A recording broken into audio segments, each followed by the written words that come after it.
Hi, I'm Sara Davies. You'll probably know me as being one of the dragons in the den, and I also founded my own company, Crafter's Companion, almost 20 years ago. Now today I'm going to be giving my 5 top tips for all those budding entrepreneurs, people who are looking to start their own business. So the first thing I would say is write yourself a business plan. Even if you need to change it, it's better to have a plan and keep tweaking than just to be going after everything. Another key thing is make sure you thoroughly research your market. You want to have a clear understanding of who the customer is and exactly how your offering is going to perfectly meet their needs.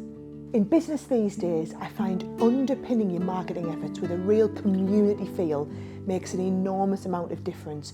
Find your tribe, make sure they love you, they love your product, they love your brand, and they become raving fans. Social media, everybody talks about how important social media is, but I would say the most important thing is be authentic. Make sure you're delivering really interesting, engaging content that is authentic to you and your brand and not just promotion.